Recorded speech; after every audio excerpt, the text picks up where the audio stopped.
The sky over Natagumo Mountain did not just darken, it shattered like cheap glass under the weight of a sudden invisible ocean.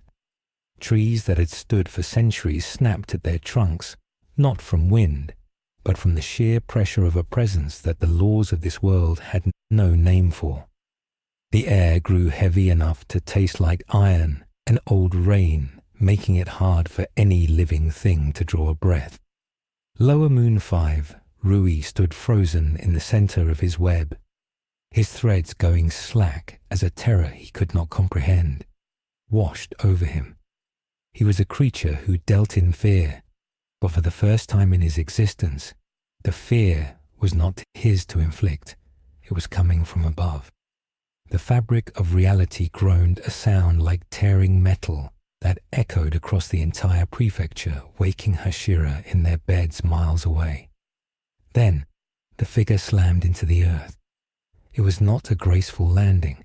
It was a meteorite impact that vaporized the dense forest canopy and turned the damp soil into a crater of fused glass and rising steam. Dust choked the moonlight and silenced the screams of the spider demons who had been hunting moments before. In the center of the devastation, Ichigo Kurosaki pushed himself up from the debris, his orange hair matted with blood that was not his, and his eyes trying to adjust to a spiritual atmosphere that felt thin and wrong. He reached out with his senses, searching for familiar spiritual signatures for Rukia or Renji or anyone from the Soul Society, but he found nothing but a suffocating silence broken only by the smell of something rotting. It was the scent of demons, but it was different from the hollows he knew. The energy radiating from him was uncontrolled, leaking out in the jagged waves that caused the weaker demons hiding in the shadows of the mountain to disintegrate instantly, their bodies crumbling into ash without a blade ever touching them. This was not a rescue mission. This was an invasion of an ecosystem that had never known a predator of this magnitude. Far away at the Butterfly Mansion, the pillars felt it. Shinobu Kocho dropped a vial of wisteria poison, the glass shattering on the floor as a sudden migraine spiked through her skull, a biological warning that something violently alien had just entered the food chain. The crow that landed on her windowsill did not caw. It shivered, its feathers puffed out in terror. At the master's estate, Kagaya Ubuyashiki coughed blood, his curse reacting violently to the sudden shift in the balance of the world. He spoke one word to his children, who huddled close, their faces pale. Change. The world they knew, the war they had fought for generations, the stalemate between the night and the day was over. It had not ended with the sun rising or with Muzan's death. It ended because the sky broke open and dropped a substitute soul reaper into a war he did not understand, with power he could not dampen. Ichigo took his first step, and the ground cracked under his sandal. He gripped the hilt of Zangetsu, and the immense black blade seemed to drink the dim light. He looked up at the shattered moon and realized the spiritual particles here were stagnant. He was alone. The immense spiritual pressure he released began to flatten the grass in 100-yard radius.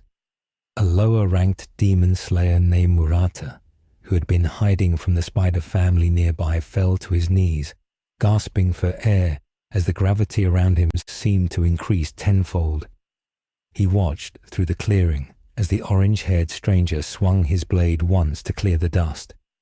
The wind pressure from that single casual swing tore the tops off the remaining trees for a mile. Ichigo Kurosaki had arrived, and the balance of power had just been erased. The crater was not just a hole in the ground. It was a wound in the earth that smoked with a heat that had no source in fire. Ichigo Kurosaki stood in the center of the glassed soil, his breath hitching in his throat, as he tried to force his lungs to accept the thin, unfamiliar air. He was used to the heavy particle-dense atmosphere of Soul Society, or the living breath of the world of the living. But this place felt hollow and brittle, as if the spiritual matter that made up reality was stretched too thin.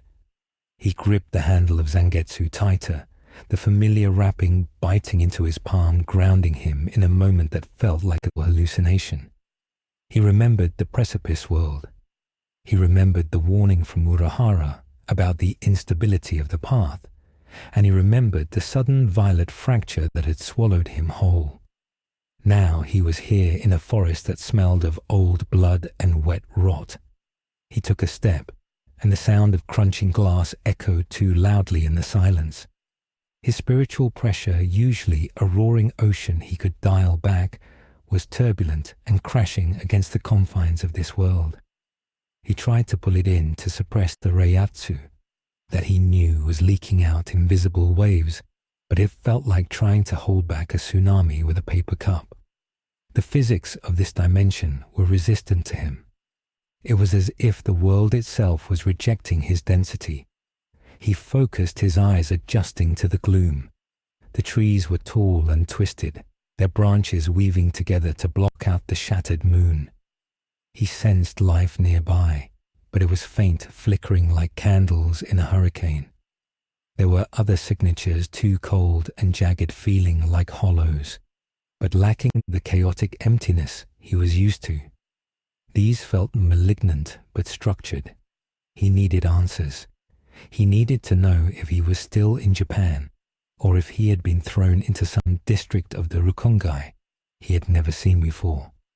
He pushed off the ground, intending to use a small flash step to reach the tree line. The result was catastrophic. He had applied the force necessary to move his body in the spiritual density of his home world, but here, that same force was excessive. The ground exploded beneath his feet, sending a shockwave of dirt and rock blasting outward. He didn't just move. He vanished from the center of the crater and reappeared instantly at the edge of the forest, slamming into a massive oak tree with enough force to shatter the trunk. The tree groaned and toppled, its ancient roots ripping free from the soil with a sound like a dying animal. Ichigo stumbled, shaking his head, his ears ringing. He looked at the fallen tree and then at his own hands. He was too heavy for this world. He was walking through a reality made of cardboard. Deeper in the forest, the demon slayer, Murata, was crawling on his hands and knees. He had been separated from his unit. His sword was chipped and his uniform was torn. But none of that mattered compared to the terror that had seized his heart. He had felt the impact when the stranger fell from the sky, a vibration that traveled through the soles of his feet and rattled his teeth. But it was not the impact that made him vomit. It was the pressure that followed. It felt as if gravity had suddenly turned its attention solely on him. The air had become thick and oily, and every breath required a conscious effort of his diaphragm. He looked up through the tears in his eyes and saw a figure walking out of the dust cloud. The stranger was tall, wearing black robes that looked like a uniform, but unlike any Slayer uniform Murata had ever seen. On his back was a sword of impossible size, a slab of black iron that should have been too heavy to lift, let alone carry. The stranger had orange hair that seemed to glow in the moonlight, a beacon of color in the monochrome nightmare of the mountain. Murata wanted to run. He wanted to scream a warning, but his vocal cords were paralyzed. The stranger turned his head and looked directly at him. Ichigo saw the man on the ground. He saw the black uniform, the Japanese characters on the back that he couldn't quite make out in the dark, and the terrified expression. It was a human, a living human, with a very weak spiritual pressure. Ichigo relaxed slightly, stepping forward, his hand raising in a gesture of peace. He opened his mouth to ask where he was, but before the words could form, a shadow dropped from the canopy above. It was a monstrosity, a humanoid figure with the head of a spider, multiple eyes glowing with predatory red light. It was one of the older siblings of the spider family, a demon that had slaughtered a dozen slayers in the last hour. It dropped silently, intending to sever the orange-haired intruder's head with a reiatsu in a single swipe of its clawed hand. Murata screamed a soundless gasp. Ichigo didn't look up. He didn't draw his sword. He simply flared his reiatsu instinctively, a defensive reflex honed by years of fighting beings that could destroy cities. The spiritual pressure expanded outward in a jagged sphere of blue light. The spider demon didn't even touch him. As it entered the radius of Ichigo's aura, the demon's momentum arrested instantly. Its body contorted the bones, snapping audibly under the crushing weight of the pressure. It didn't have time to regenerate. The sheer density of the spirit energy acted like a physical grinder. The demon shrieked a sound that bubbled into nothingness as its body was atomized disintegration, spreading from its skin to its core. In less than a second, there was nothing left of the monster, but a stain of ash on the wind. Ichigo paused, looking at the space where the creature had been. He frowned. It had felt like a hollow, but it was so incredibly weak. It had died just from being near him. He looked back at Murata. The Slayer had passed out his mind, unable to process the violence he had just witnessed. Ichigo sighed, scratching the back of his head. This was going to be complicated. Miles away, the disruption was being felt by those attuned to the highest levels of combat. Giyu Tomioka moved through the forest like water flowing downhill, his expression stoic but his mind racing. He was a Hashira, a pillar of the Demon Slayer core, and he had faced death in 100 forms. He had never felt this. The air in the mountain was vibrating. It wasn't a sound, it was a sensation in the marrow of his bones. Shinobu Kocho was moving parallel to him, her butterfly haori fluttering silently. She usually wore a mask of pleasant detachment, but tonight her smile was gone. She could smell it, the metallic tang of ozone and something else, something ancient and overpowering. They were heading toward the source of the disturbance, toward the spider demon family, but the mission parameters had shifted. The crows were silent. The forest was too quiet. Even the demons seemed to be hiding. Giyu stopped on a high branch, looking down into the valley. He saw the crater in the distance, a scar on the landscape that hadn't been there 10 minutes ago. Something has fallen, Shinobu whispered, landing beside him. Is it a demon? Giyu's grip on his sword tightened. No demon creates a crater like that upon arrival. Demons emerge from the dark. They don't fall from the heavens. We need to hurry. The lower ranks are in danger. They launched themselves back into the air, moving with the speed of elite warriors, but even their speed felt insignificant against the backdrop of the pressure radiating from the crater. It was a beacon drawing them in a challenge to the very order of the world. Tanjiro Kamado was fighting for his life. The boy with the Hanafuda earrings was battered, bleeding, and exhausted. He faced Rui the Lower Moon 5, a demon who wove threads harder than steel and commanded a twisted family of puppets. Tanjiro's sword was broken, snapped in a clash that had nearly taken his life. He was carrying his sister Nezuko in the wooden box on his back, and the weight of protecting her was the only thing keeping him upright. Rui stood on a web suspended between two massive trees, his face a mask of cruel indifference. He raised a hand, preparing to execute the boy who had dared to interrupt his family bond. Tanjiro gripped the broken hilt of his Nichiren blade, his breath coming in ragged gasps as he tried to maintain the rhythm of total concentration breathing.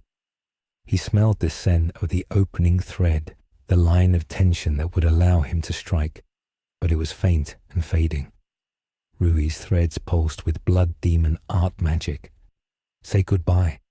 Rui whispered, his fingers twitching to release the killing net. Suddenly the smell changed.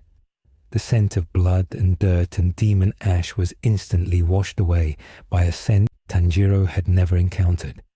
It smelled like rain, like a thunderstorm trapped in a bottle, like the sky itself falling down.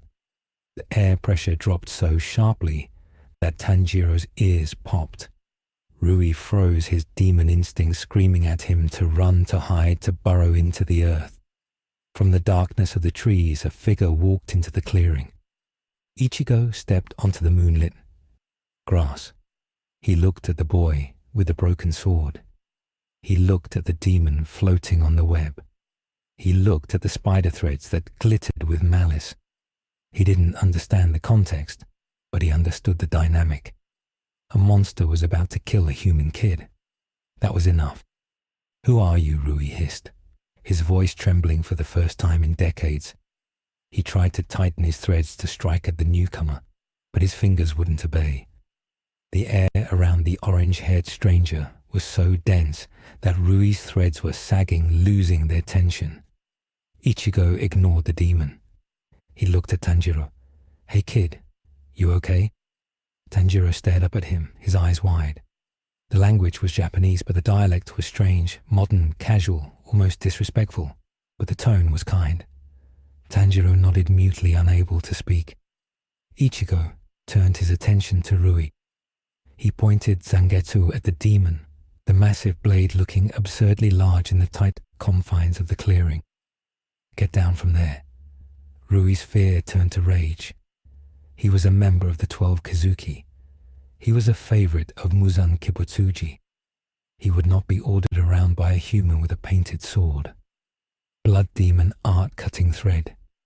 Cage. Rui threw his hands forward, and a net of razor-sharp threads flew toward Ichigo, encompassing him from all sides. It was a technique that had diced slayers into pieces. Tanjiro screamed a warning, "Look out." Ichigo didn't move. He didn't dodge. He simply raised his left hand, the empty one, and caught the threads. The sound was not of flesh tearing, but of a high-pitched ping like a violin string snapping.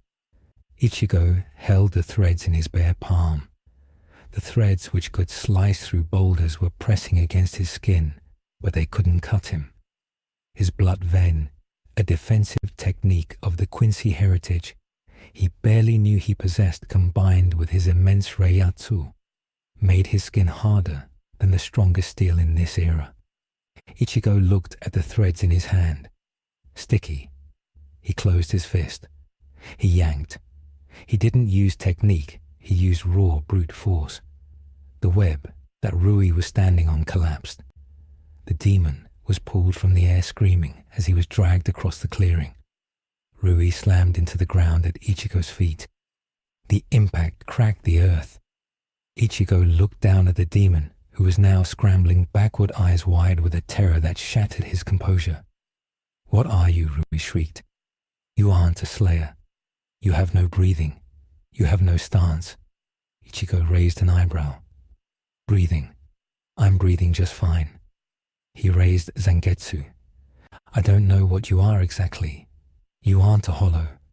You look too human. But you smell like rotting blood, and you were about to kill that kid. So I'm guessing you're the bad guy." Before Ichigo could swing, a wave of water crashed into the clearing. It was not natural water, but a visual manifestation of a sword technique so refined it warped the air. Giyu Tomioka had arrived. He saw the situation instantly. A strange man standing over a lower moon. A boy with a broken sword. Giyu didn't hesitate. He perceived Ichigo as a threat, an unknown variable with a weapon. He launched into the fourth form, striking tide. His movement was fluid, instantaneous. A blur of blue motion aimed at incapacitating the stranger. Ichigo felt the attack before he saw it. His instincts, honed by fighting Byakuya Kuchiki and Ulquiorra, took over. He spun Zangetsu behind his back, blocking the strike without looking. The collision of the two swords created a shockwave that blew the leaves off every tree in the clearing. Giyu's eyes widened. His blade, his masterpiece of Nichiren steel, had struck the flat of the giant black sword and stopped dead. There was no recoil. It was like striking a mountain. Ichigo looked over his shoulder, annoyance flashing in his eyes. "Hey, I'm busy here." Giyu leaped back, landing beside Tanjiro, his guard raised. "Who is this Tanjiro?" Giyu asked, his voice tight. Tanjiro shook his head. "I don't know, Tomioka-san." He fell from the sky. He caught Rui's threads with his bare hands. Giyu's stoic mask cracked, caught them with his hands. Shinobu landed on a tree branch above her eyes, scanning Ichigo. She saw the lack of a uniform she recognized. She saw the immense unchecked power leaking from him. She saw that he wasn't carrying a Nichiren blade. His sword was black, void of the sunlight absorption that killed demons. That meant he couldn't kill a demon permanently, or so she thought. "Ara Ara Shinobu," said her voice light, but edged with poison. "What a big sword. You're not from around here, are you?" Ichigo looked up at her. He lowered Zangetsu, but didn't sheath it. "No, I'm not. Where is this? Is this the Rukongai?" Shinobu tilted her head. "Rukongai? I have never heard of such a place. This is Natagumo Mountain. You are interfering with a Demon Slayer Corps mission. Identify yourself."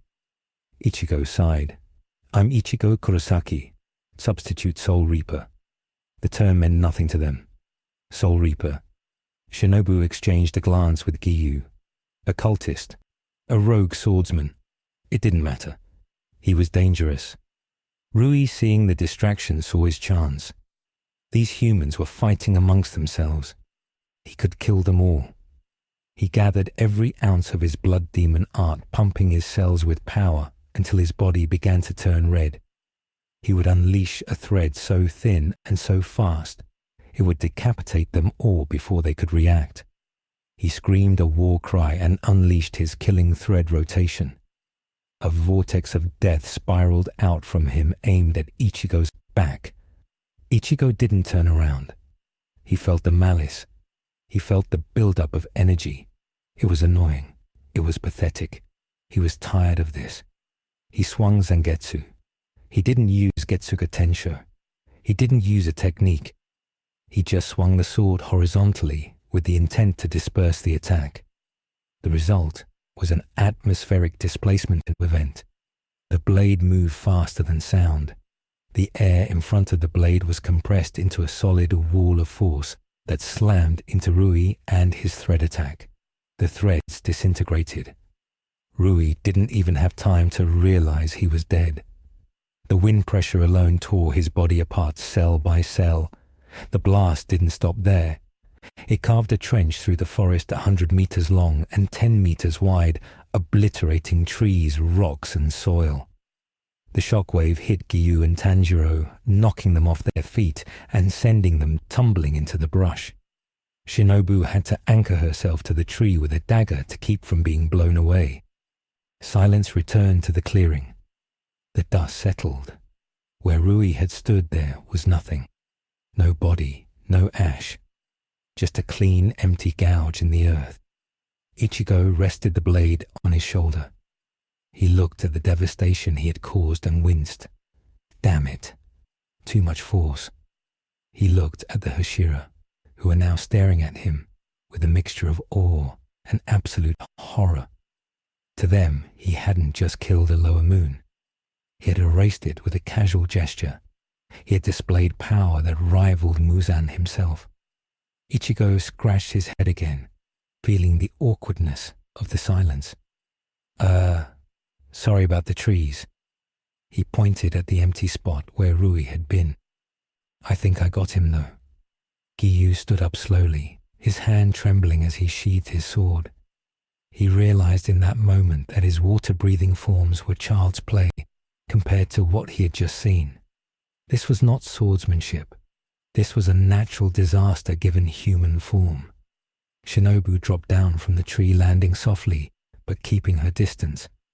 Her smile was gone, completely replaced by a clinical, analytical stare. She was assessing a predator that could eat the entire ecosystem. "Who are you really?" she asked, her voice dropping its playful facade. Ichigo looked at her. his brown eyes tired and confused. "I told you. I'm Ichigo. Look, I just want to know one thing." He looked around at the dark forest, the terrified boy, the stoic man in the haori, and the butterfly woman. "Does anyone have a phone? I need to call Urahara." The question hung in the air, alien and incomprehensible. Phone. Urahara. They stared at him as if he was speaking a forgotten tongue. In the distance, the sound of crow wings flapped frantically.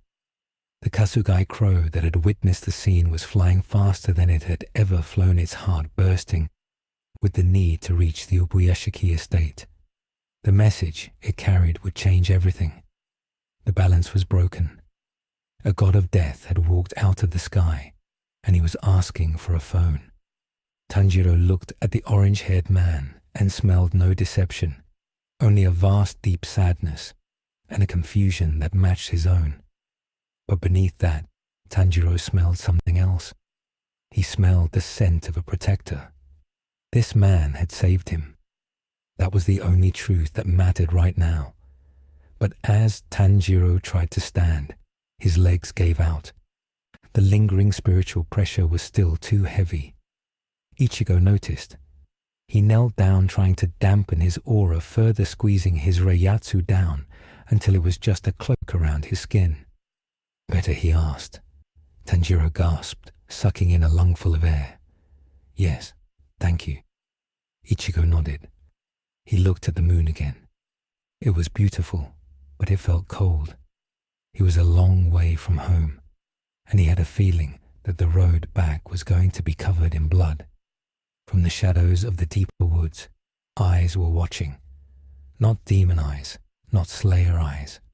Biwa signals were being plucked in a dimension that sat between spaces. Nakime, the demon of the Infinity Castle, had seen the distortion. She had seen the erasure of Lower Moon 5. Her fingers moved across the strings, alerting the master. Muzan Kibutsuji, sitting in the guise of a wealthy human in a Tokyo study, paused in his reading. He felt it too, a ripple in the stagnant pond of his dominion. Something had fallen into his web that was too big to be caught and too dangerous to be ignored. He closed his book. The game had changed. The pieces he had moved for 1,000 years were suddenly trembling. He needed to know the name of this new variable, and then he needed to decide whether to recruit it or destroy it. But deep down in the cells that remembered Yoriichi Tsugikuni Muzan, felt a twinge of an emotion he thought he had discarded centuries ago. Fear. Ichigo Kurosaki was here, and the Demon Slayer universe was cracking under his weight. The cleanup of Natagumo Mountain was a funeral procession for a battle that never happened. The Kokushi, the cleanup brigade of the Demon Slayer Corps, arrived in droves, their faces hidden behind black veils, but their terror was visible in the way their hands shook as they collected the wounded. They gave a wide berth to the crater where Lower Moon 5 had ceased to exist. They moved around Ichigo Kurosaki as if he were a dormant volcano that might erupt if someone stepped too loudly. Ichigo sat on a fallen log watching them work. He had allowed Shinobu Kocho to examine him briefly, but he had refused to hand over Zangetsu. The massive blade was now wrapped in cloth he had torn from his own ruined Shihakusho, resting against his shoulder like a burden he was sentenced to carry. Tanjiro Kamado sat nearby, clutching the wooden box that held his sister. The boy was asleep, exhaustion finally claiming him, but his hand still gripped Ichigo's hakama, a subconscious anchor to the only safety he had felt all night. Giyu Tomioka stood guard a few meters away, his eyes never leaving Ichigo. The water Hashira was not relaxing. He had seen the impossible, and his mind was still trying to categorize Ichigo. Was he a demon? No, he walked in the moonlight without burning, and he had protected a human. Was he a human? No human had skin that broke steel threads or swung a sword that erased landscapes. Giyu was a man of logic, and Ichigo Kurosaki was a violation of logic. The journey to the butterfly mansion was slow. They couldn't run not with the wounded, and Ichigo refused to be carried. He walked his pace heavy. With every step he took on the dirt roads, he confirmed his fears. There were no power lines, no distant glow of city lights on the horizon. The air tasted clean and ancient, devoid of the smog of the modern world. He was in the past, or a version of it. He looked at the stars. They were in the same positions mostly, but brighter. He was stranded. The realization settled in his gut like cold lead. He wasn't just lost in the Rukongai. He was lost in time or dimension. He thought of his sisters Yuzu and Karin. He thought of his friends. The panic flared a sudden spike of reiatsu that made the Kokushi carrying the stretcher stumble as their knees buckled under the pressure. Ichigo clamped it down instantly, muttering an apology. He had to control this. He was a creature of high gravity in a low gravity world. If he panicked, he would kill people simply by existing. They arrived at the Wisteria Flower Mountain at dawn. The purple flowers glowed in the morning light, a barrier against demons. Ichigo felt the spiritual barrier woven into the trees. It was weak, repulsive to dark energy, but to him it felt like walking through a cobweb. He brushed through it without slowing down. The Kokushi watched in awe. To them, the wisteria was a sacred shield. To this outsider, it was landscaping. They led him to the butterfly mansion, the medical hub of the core. Shinobu had gone ahead preparing a containment room. She didn't call it a cell, but the intent was clear. When Ichigo entered the courtyard, he saw the other slayers training. They stopped. The silence spread like a contagion. They looked at the giant sword. They looked at the orange hair. They looked at the way the Hashira escorted him not as a comrade, but as a prisoner of war who was too dangerous to bind. Ichigo was placed in a room with tatami mats and paper sliding doors. It was fragile. Everything here was so fragile. He sat in the center of the room, placing Zangetsu on the floor. He closed his eyes and tried to meditate to find his inner world to speak to Zangetsu, the spirit. But the connection was filled with static. It was as if the signal was being jammed by the frequency of this world. He could feel Zangetsu there, but the old man was silent. Hollow Ichigo was silent. He was truly alone. The door slid open. Shinobu entered holding a tray with tea and medical instruments. Her smile was back, that plastered expression of polite rage. She sat across from him. "I need to take a blood sample, Kurosaki-san," she said, her voice pleasant, "to ensure you aren't carrying any contagions from the demon." Ichigo extended his arm. He didn't care. He watched as she tried to pierce his skin with a needle. The metal tip bent. Shinobu stopped. Her smile didn't waver, but her eyebrow twitched. She tried again, applying more pressure. The needle snapped. She stared at the broken metal, then at his arm. There was not even a mark. "You are very durable," she said, setting the broken needle on the tray. Ichigo sighed. He concentrated, lowering his blood vein, intentionally softening his spiritual defense. "Try now." She produced a fresh needle, and this time it slid in. The blood she drew was red, but when she held the vial up to the light, it seemed to shimmer with a faint blue luminescence. It was highly oxygenated spiritual blood, reishi condensate in liquid form. She capped the vial quickly, sensing that the blood itself was volatile. "You aren't human, are you?" she asked. Ichigo took the cotton ball and held it to his arm. "I am. I'm a human who became a soul reaper. Then I lost my powers. Then I got them back. It's a long story." Shinobu didn't understand the terms, but she catalogued the tone. He wasn't lying, or he believed his own madness. "We have summoned the pillars," she said.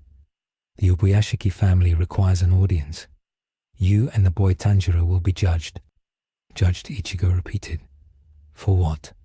For protecting a demon, Shinobu said, her eyes hardening.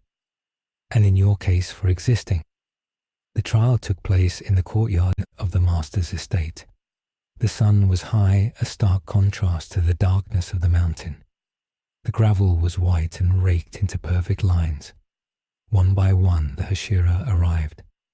They were a colorful, terrifying group. Kyojuro Rengoku, with his hair like fire and a spirit that burned just as bright. Tengen Uzui, the sound Hashira, dripping with jewels and arrogance. Gyome Himejima, the stone giant crying silent tears.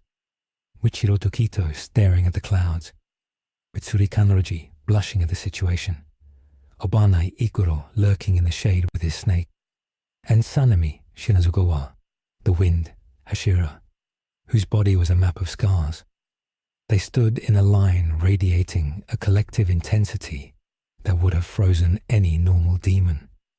Tanjiro was kneeling in the gravel, his hands bound his box beside him. Ichigo stood next to him unbound.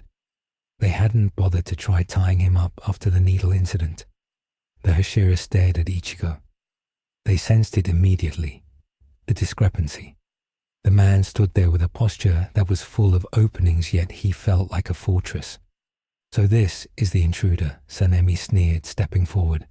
His hand rested on his sword hilt, a flashy punk with a toy sword. And he's protecting the demon lover. Sanemi spat on the ground. Rengoku crossed his arms. Umu, he has a very strange presence. I do not sense malice, but I sense power. Great power. We must be cautious. Obanai pointed a finger at Ichigo. He broke the laws of the core. He interfered with the hunt. He destroyed the evidence of the lower moon. We don't even know if he killed it or helped it escape. I say we kill them both. The snake around his neck hissed in agreement. Ichigo looked at them. He saw their strength. They were strong, incredible fighters for humans, but they were children playing with sticks compared to the captains of the Gote 13. He didn't want to fight them. He just wanted to go home. Look, Ichigo said, raising a hand. I don't care about your laws. That kid was about to die. I saved him. If that's a crime, then your laws are trash. The air temperature dropped. Sanemi's vein bulged in his forehead. Trash, he whispered. He blurred. It was a speed that would be invisible to a normal eye. He drew his sword and aimed a strike at Ichigo's neck, intending to decapitate the intruder in a single motion. It was a kill shot. Sanemi didn't do warning shots. The wind-breathing technique screamed as it cut the air. The blade stopped. Ichigo hadn't drawn his sword. He hadn't moved his feet. He had simply raised his index finger and blocked the blade. The edge of the Nichiren sword pressed against the skin of Ichigo's finger and was halted, as if it had struck a diamond wall. The shockwave of the stop kicked up a cloud of dust around them. Sanemi's eyes widened. He pushed harder, straining his muscles, screaming with effort. The blade wouldn't move a millimeter. Ichigo looked bored. Are you done? Ichigo asked. Sanemi roared and jumped back, spinning into a new form. Dust whirlwind cutter. He unleashed a tornado of slashes. Ichigo stepped forward. He moved through the slashes like a man walking through a light breeze. The cuts shredded his shihakusho slightly, but didn't touch his skin. He reached out and grabbed Sanemi's sword by the blade. With a flick of his wrist, he wrenched the weapon from the Hashira's grip and tossed it aside. It clattered onto the gravel. Sanemi stood there weaponless, his mind reeling. The other Hashira tensed hands going to their weapons. This was the catastrophe in the making. The hierarchy of power which held the core together was being dismantled in front of them. Gyome Himejima stepped forward, his prayer beads clicking. Namu Amida Butsu, he intoned. You are a tragedy, a monster in human skin. I shall offer you salvation.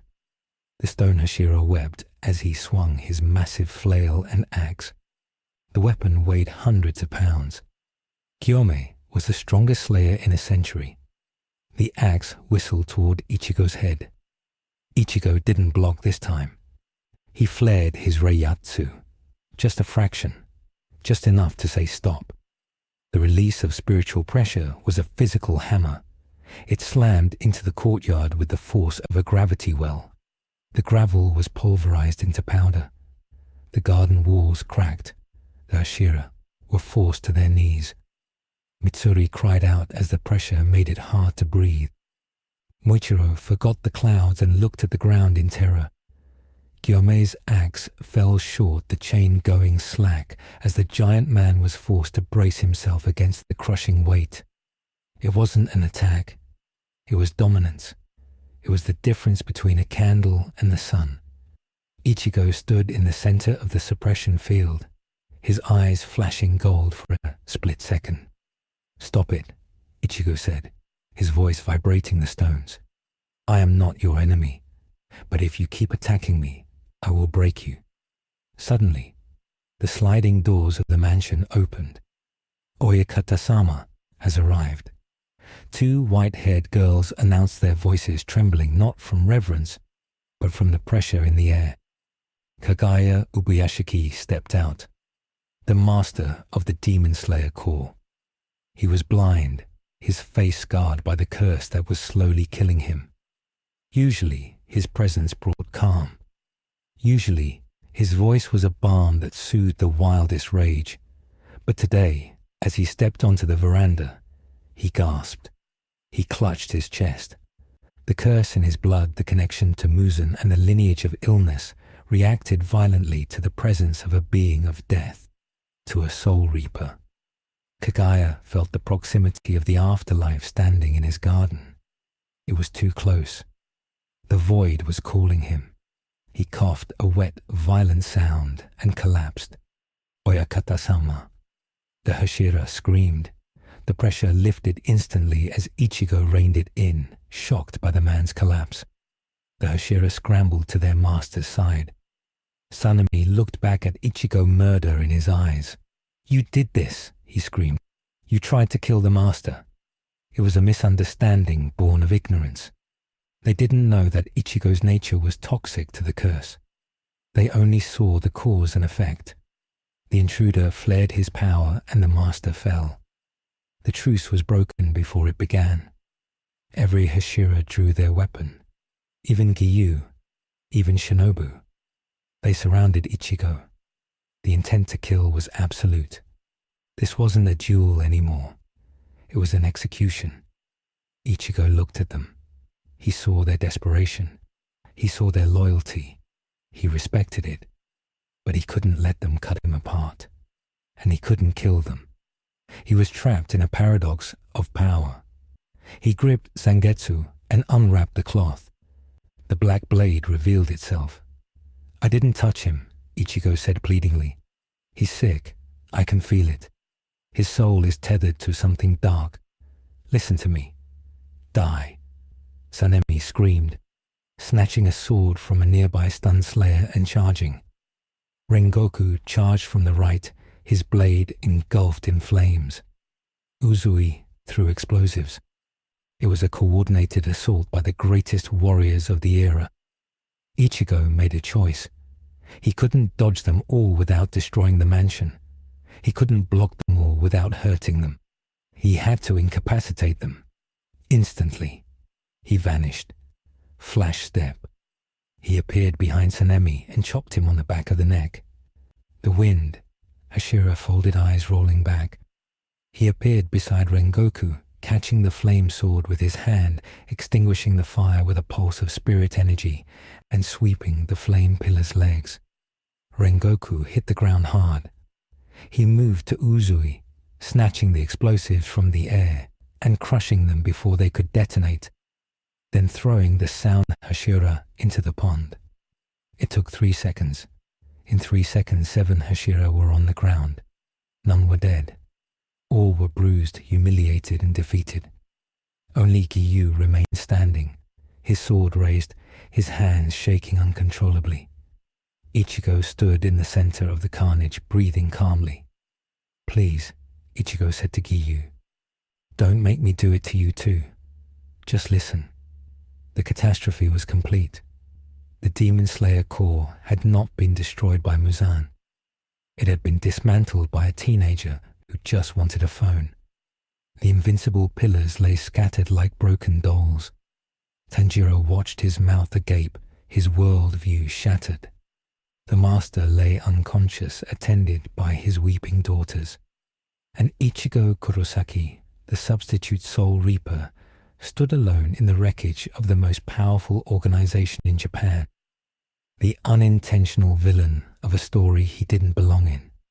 From the shadow of the estate, a crow took flight. It was not a Kasugai crow. It had eyes that were painted with the number 4. Hantengu, the Upper Moon 4, had been spying. He had seen everything. He had seen the Hashira broken. He had seen the monster who did it. He flew fast, desperate to bring the news to the Infinity Castle. The Slayers were vulnerable. The pillars had fallen. It was the perfect time for the demons to strike. The war was about to escalate, and Ichigo had inadvertently opened the gates of hell. Back in the courtyard, Ichigo sheathed Zangetsu. He walked over to the veranda where the girls were tending to Kagaya. The Hashira, who were conscious, tried to crawl to stop him, but they were too battered. Ichigo knelt beside the master. He placed a hand on the man's chest. He wasn't a healer like Unohana or Orihime, but he knew spiritual pressure. He could feel the chaotic energy of the curse tearing at Kagaya's life force. Ichigo focused. He couldn't cure it, but he could stabilize it. He poured a dense controlled stream of reiatsu into the man's system, acting as a splint for his failing soul. It was agonizing for Kagaya, but it worked. The coughing stopped. The breathing returned. Ichigo pulled his hand back. He looked at the white-haired girls who were staring at him with terror. He's stable, Ichigo said quietly, but he needs rest, and I need answers. The doors behind the girls slid open further. A woman stepped out. Amane Ubuyashiki, the master's wife. She was pale but composed. She looked at the unconscious bodies of her husband's greatest warriors. She looked at the orange-haired boy. She did not see a monster. She saw a force of nature that had spared them when it could have annihilated them. Please come inside, she said, her voice soft but commanding. We have much to discuss, Kurosaki-san. Ichigo nodded and stood up. He glanced back at Tanjiro. Come on, kid. You too. Tanjiro scrambled up, grabbing the box. They entered the darkness of the estate, leaving the broken pride of the Demon Slayer core baking in the sun. The first major catastrophe had occurred. The heroes were broken, and the demons were coming to finish the job. The dimension of the Infinity Castle did not adhere to the laws of physics, but rather to the geometry of nightmare. Endless staircases spiraled into voids, and tatami rooms hung suspended in a gravity-defying abyss. In the center of this architectural madness, Muzan Kibutsuji stood with his back to the upper moons. He was trembling. It was a subtle vibration barely visible to the naked eye, but to the demons kneeling behind him, it was a terrifying earthquake. Hantengu, the Upper Moon 4, cowered with his forehead pressed to the wooden floor, his body shaking so violently that his bones rattled. He had delivered the report. He had projected the memory of the orange-haired calamity into the shared consciousness of the demon bloodline. Muzan had seen it. He had seen the way the sky broke. He had seen the substitute Soul Reaper catch Rui's threads. He had seen the pillars, the bane of his existence for 1,000 years, scattered like dry leaves in a gale. Muzan turned slowly.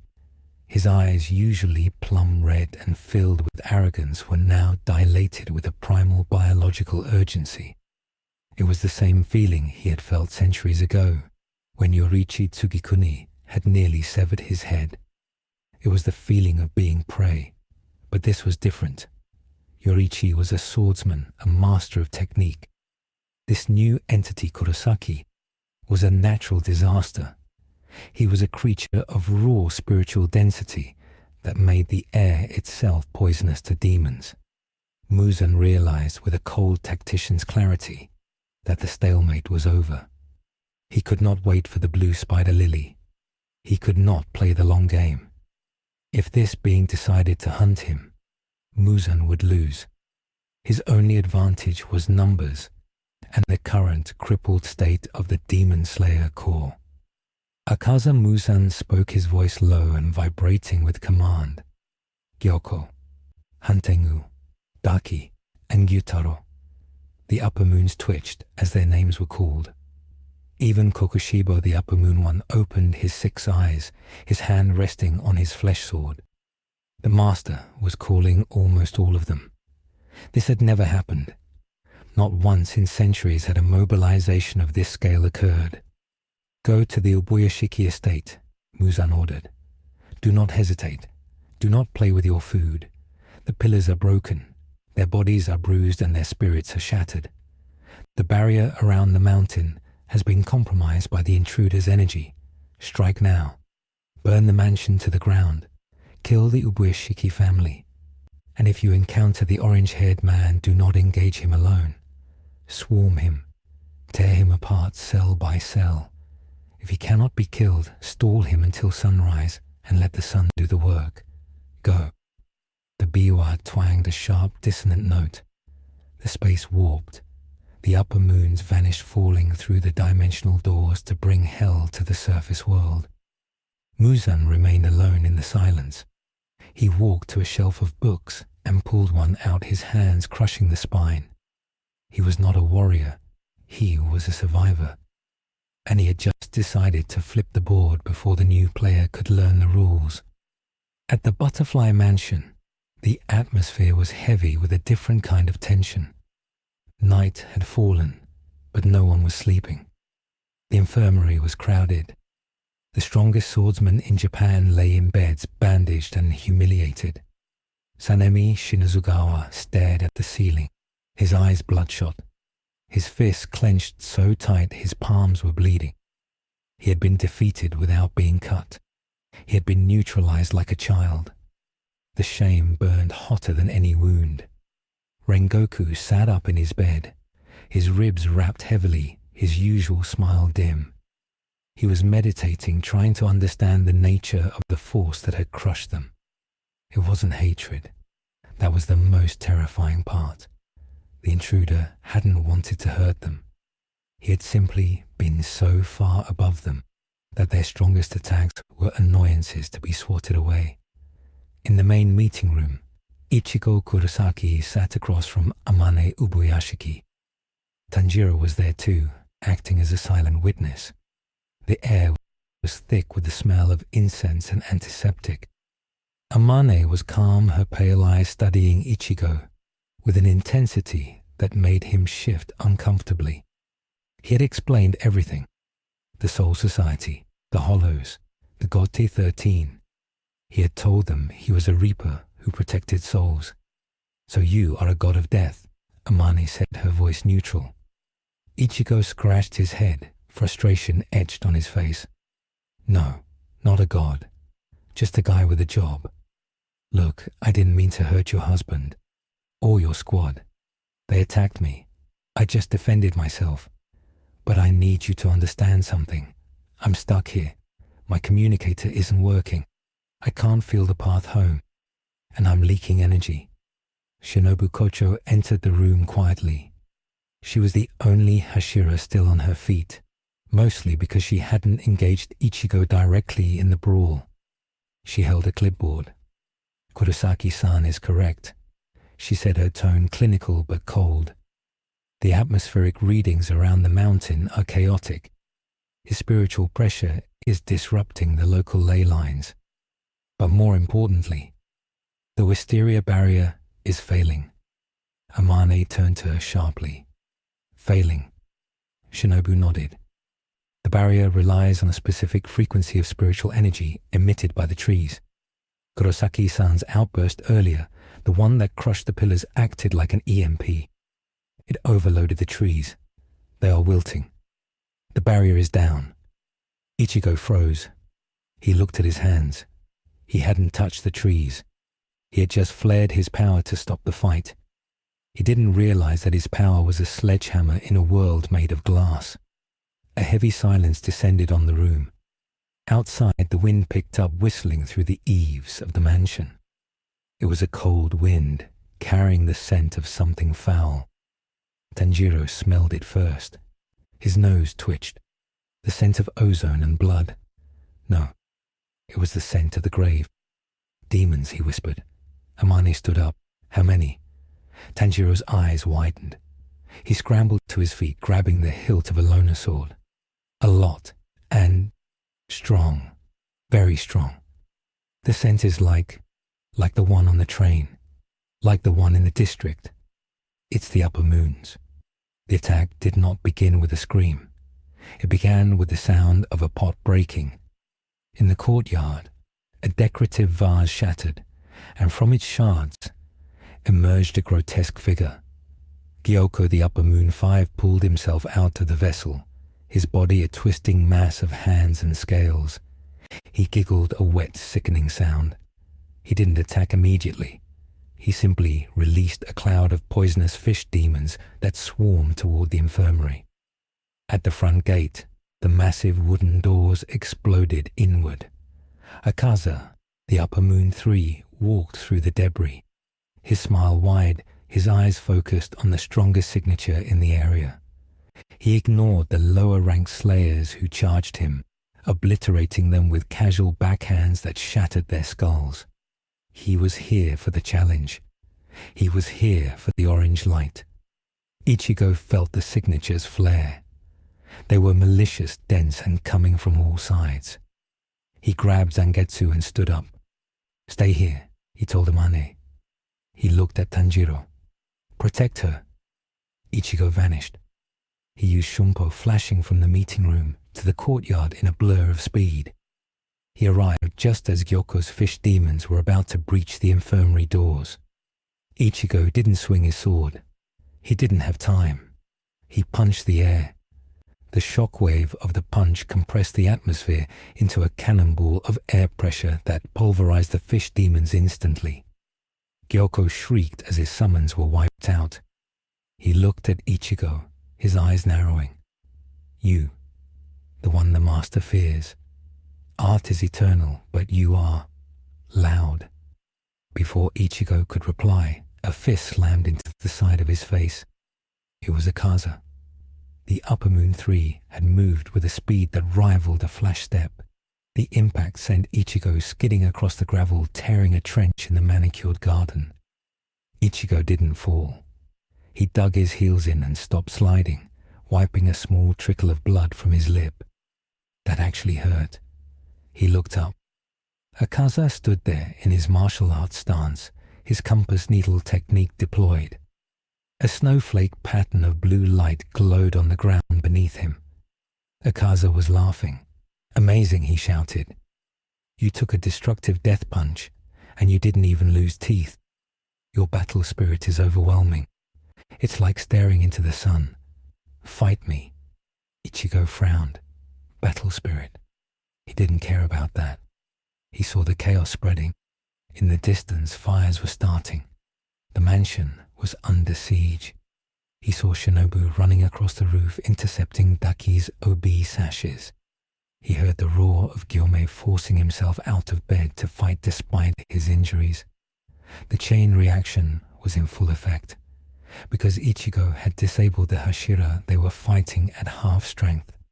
Slayers were dying because their protectors were broken, and it was Ichigo's fault. The guilt hit him harder than the punch. He had to end this, fast. Ichigo gripped Zangetsu with 2 hands. "I don't have time to play with you," he said. He lunged. The speed was incomprehensible. He appeared in front of Akaza and swung the massive blade down. Akaza's compass reacted, guiding his defense. He punched the flat of the blade, deflecting the strike just enough to save his life. But the force of the swing drove Akaza into the ground. shattering the earth for 50 meters. Akaza coughed blood, his arms broken. But even as Ichigo watched the bones knit back together, the flesh healed. In seconds, Akaza was whole again. Ichigo's eyes widened. He had hit him with enough force to level a building. He didn't regenerate like a hollow. Hollows took time. This was instant. Akaza laughed again, leaping out of the crater. "It's useless," he taunted. "Unless you have a Nichirin blade or the sun, you cannot kill me. You are strong, but you are blunt." Ichigo blocked a flurry of punches, the impact sounding like cannon fire. He realized the problem. His Zanpakuto was a spiritual weapon. It cut souls, but these demons were tethered to their bodies by a biological curse. He was damaging them but not severing the link. He was a nuclear weapon trying to kill a virus. He needed a different tool, or he needed to change the nature of his attack. Meanwhile, the slaughter escalated. In the infirmary, Sanemi had crawled out of bed. He had no sword. He grabbed a scalpel from a tray. It was pathetic, but he was the wind Hashira. He tackled a lower-ranked demon that had slipped past the perimeter, jamming the scalpel into its eye. He roared in frustration as the demon clawed at his bandages, reopening his wounds. He was weak. For the first time in years, he was the one who needed saving. It was a humiliation that would change him forever. Rengoku was fighting Hunteng's clones in the hallway. He was using his broken ribs as leverage, breathing through the pain, his flame sputtering but refusing to die. But he was slow. One of the clones struck him in the leg and Rengoku went down, his knee shattering. The heroes were falling. The cost was being paid in blood. Ichigo kicked Akaza away, launching the demon through several walls of the estate. He looked around. He saw the devastation. He saw Tanjiro fighting desperately to keep Gyoko away from Amane. Ichigo felt a surge of reiatsu. He couldn't hold back anymore. If he held back, everyone died.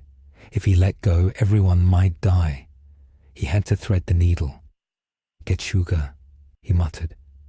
The dark energy gathered around his blade, black and red, crackling with unstable power. Akaza saw it. Every cell in his body screamed death. He didn't dodge. He wanted to see it. He wanted to taste the power. Tensho. Ichigo swung. The blast of spiritual energy was a crescent moon of annihilation. It tore through the estate, obliterating the west wing entirely. It hit Akaza. It hit Gyoko, who had been lurking behind him. It hit the forest beyond. The beam traveled for miles, carving a valley into the night. When the light faded, Akaza was gone, vaporized. There was nothing left of him to regenerate, or so it seemed. Ichigo panted, lowering the sword. The attack had drained him, not because of the energy cost, but because of the effort to keep the blast narrow to avoid hitting his allies. But then the dust swirled. A lump of flesh on the ground began to quiver. It grew a mouth, then an eye. Akaza was reforming. It was slower this time, much slower. The spiritual damage was severe, but he was coming back. Ichigo stared in horror. Even that didn't kill him.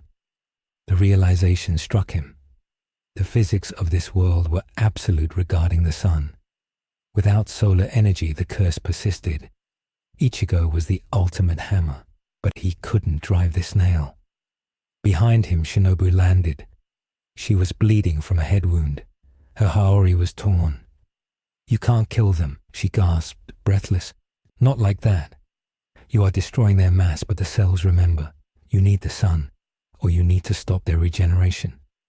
Ichigo looked at her. "How?" "Wisteria poison," she said. "Or a red blade. Heat.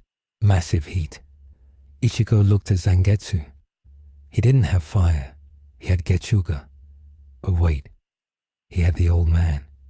He had the Quincy power. And Quincy's destroyed souls completely. They didn't purify them like soul reapers. They erased them. Ichigo closed his eyes for a second.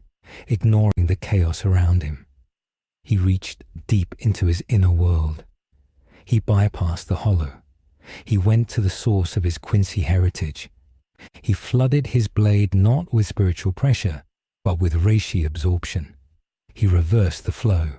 Instead of pushing energy out, he pulled the atmosphere in. The air around him screamed as the spiritual particles were enslaved. The edges of Zangetsu began to glow a bright, unstable blue. This wasn't a technique he had practiced. It was a desperate improvisation. Akaza had fully reformed now, though he looked smaller, weaker. He charged again, screaming in madness. Ichigo didn't swing a beam. He waited until Akaza was in range. He thrust the blade forward. The tip pierced Akaza's chest. Usually this would be a minor wound. But Ichigo activated the absorption. He drained the spiritual matter that made up the demon's body. Sclaverai, the Quincy technique of enslaving spirit matter. It wasn't perfect, but it was violent. Akaza screamed not in joy but in agony as his very essence was ripped apart and absorbed into the blade. His regeneration stalled. The blue light ate him. He crumbled not into dust, but into nothingness. His soul structure collapsed by the predator power of the Quincy. Ichigo pulled the blade back. He felt sick. It tasted awful. The energy of the demon was foul like drinking sewage. He fell to one knee, vomiting.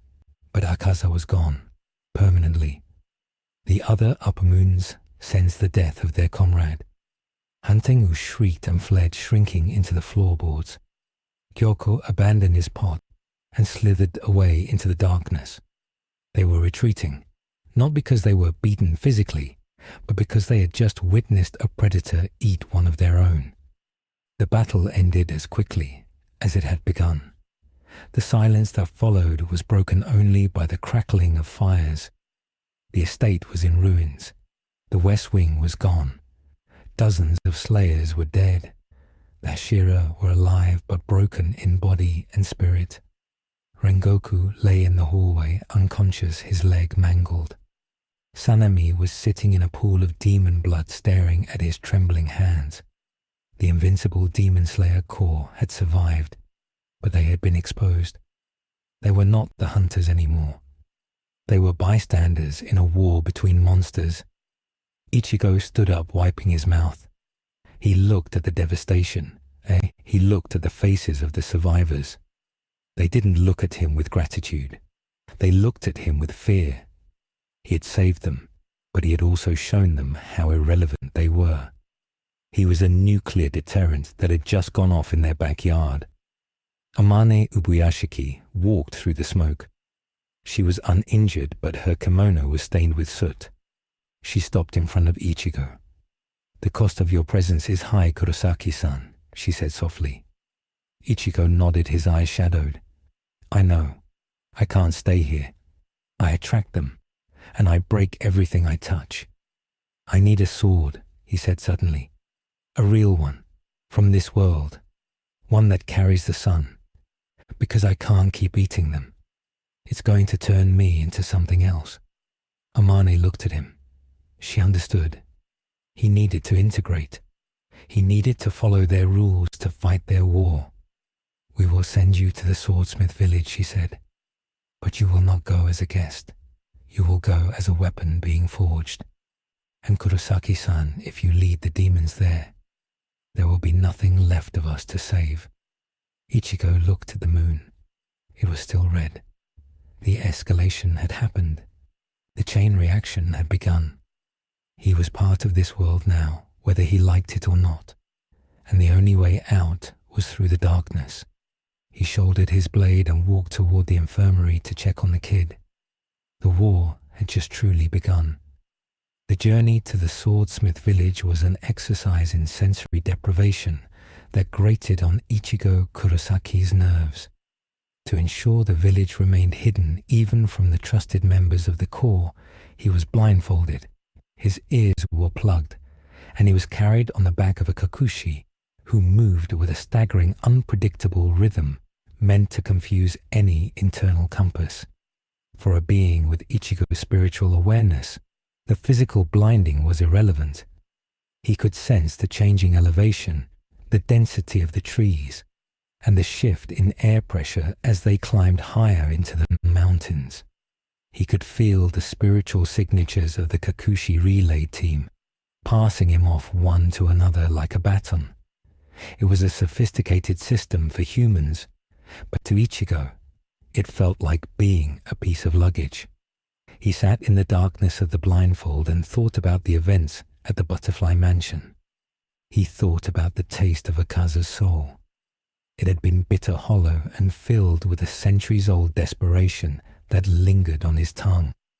He had violated a fundamental rule of his own existence. He was a protector, not a devourer. The Quincy technique, sclavere, was a tool of domination, and using it had left a stain on his spirit that he couldn't scrub off. He felt heavier, not just physically, but metaphysically.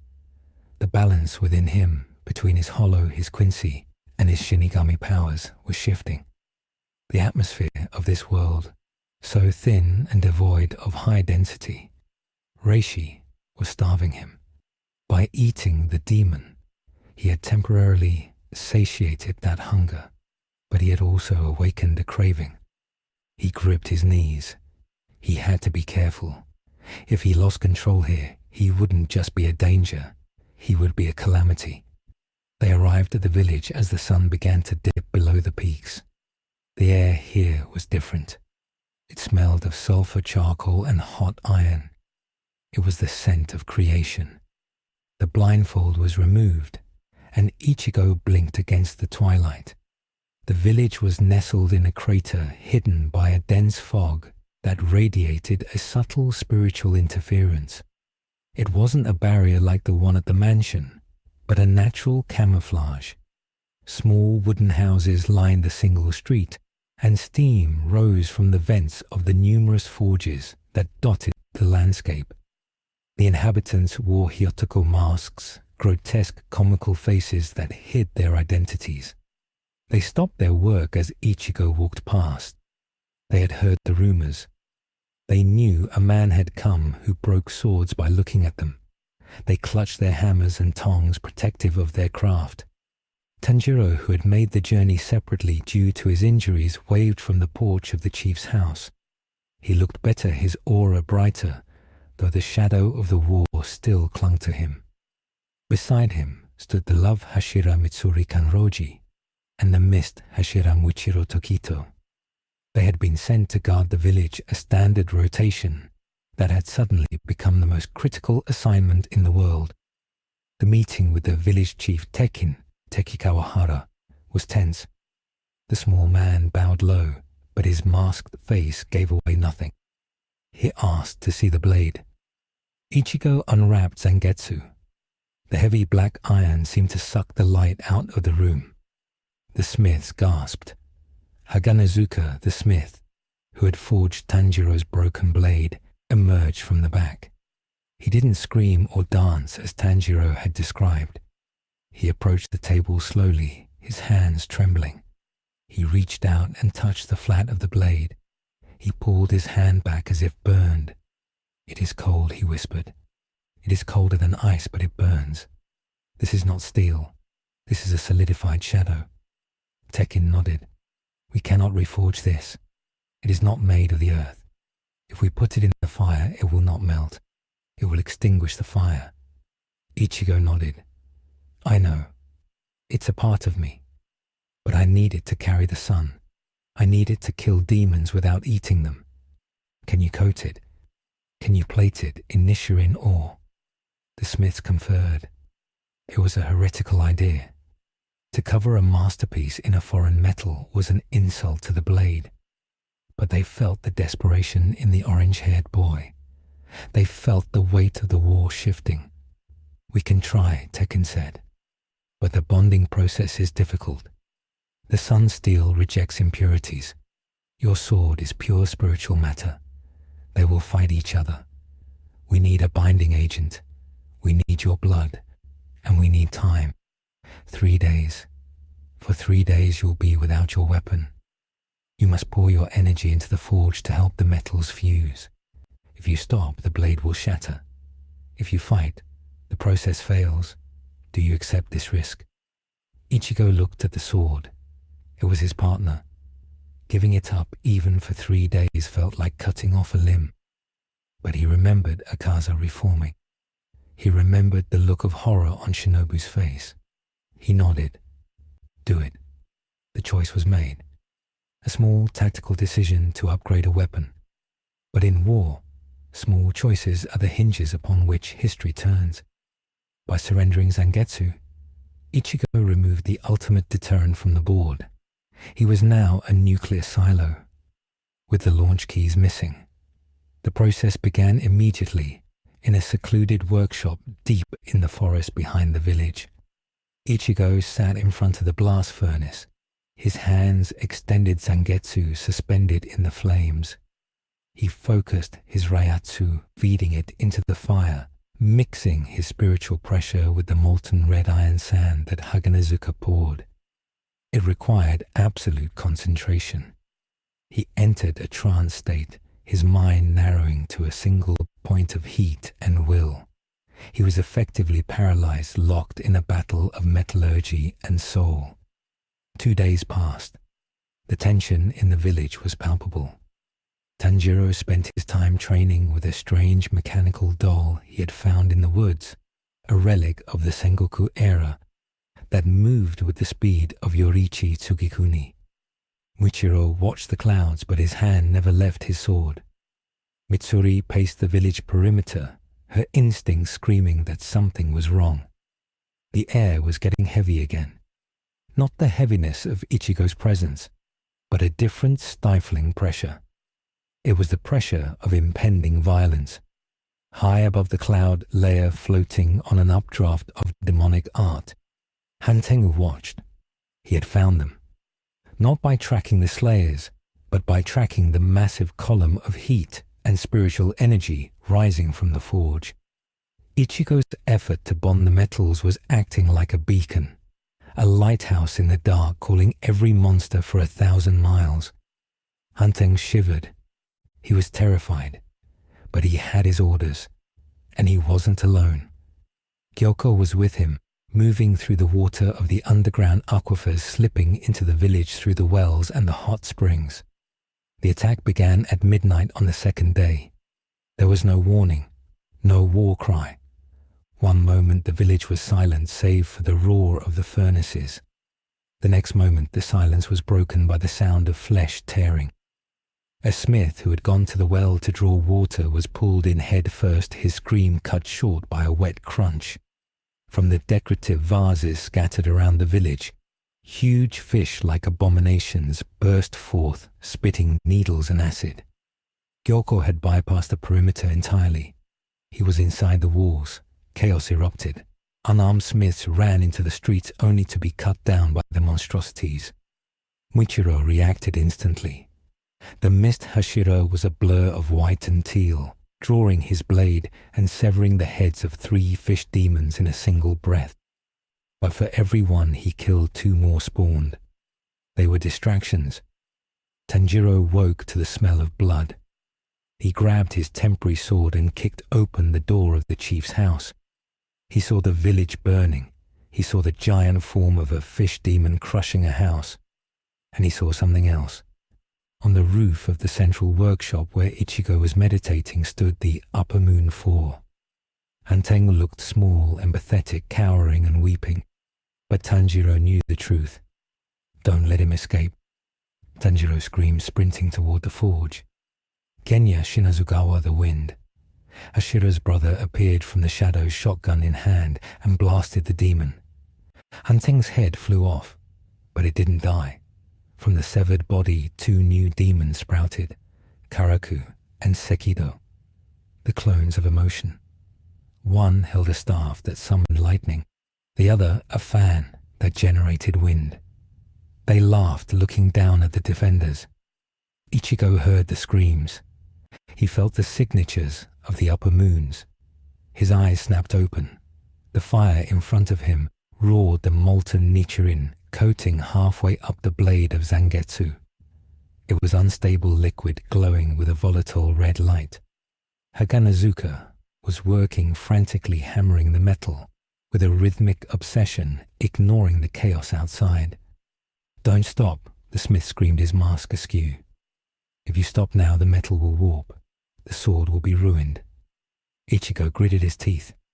He could feel the lightning strike the ground outside. He could feel Tanjiro's fear. He could feel Michiro engaging Yoko in the forest. He was the strongest being in the dimension, and he was glued to a chair. A blast of wind from Karaku's fan tore the roof off the workshop. Debris rained down. Haganazuka didn't flinch, shielding the sword with his own body. Ichigo looked up. The demon Karaku floated in the air, looking down at the forge. "Oh, so this is where the monster is hiding," Karaku sneered. "The master said you were scary, but you look like a statue." The demon swung his fan. A blade of pressurized wind sliced toward Ichigo's neck. Ichigo couldn't move the sword. He couldn't dodge without breaking the connection. He had to take it. He flared his blood vein, hardening the skin on his neck. The wind blade hit him with the force of a guillotine. It shattered on impact. Ichigo didn't bleed, but the force cracked the stone floor beneath him. Karaku's eyes widened. "Tough shell. Let's see how much you can take." He raised the fan again, preparing a storm. Sekido raised his staff, summoning a thunderbolt. They were going to bury the forge. Ichigo looked at Haganazuka. The smith was bleeding from a head wound caused by a falling tile, but he kept hammering. Ichigo made a calculation. If he broke the connection now, the sword would be useless. He would be unarmed against the upper moons. If he stayed, he would be a punching bag until the forge was destroyed. He needed a weapon. Any weapon. Tanjiro burst into the ruins of the workshop. "Ichigo-san, we have to move. They are targeting the forge." Ichigo looked at the boy. Tanjiro was bleeding. "Give me your sword," Ichigo said, his voice low. Tanjiro blinked. "What? My sword? It's just a spare. It's not. Give it to me." Tanjiro tossed the blade. Ichigo caught it with his left hand, keeping his right hand extended toward the fire to maintain the flow of reiatsu to zangetsu. It was a feat of multitasking that defied sanity. He held the connection with his main spiritual output, while engaging in combat with his offhand. Ichigo stood up, dragging the magnetic field of the forge with him. The connection was stretched, but not broken. He swung Tanjiro's spare sword. He didn't use a technique. He just swung it at the air in the direction of the demons.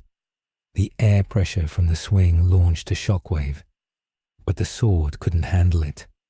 As the force left the blade, the steel shattered into 1,000 pieces. The hilt disintegrated in Ichigo's hand. The shockwave hit the demons, knocking them back, but not killing them. They regenerated instantly, laughing.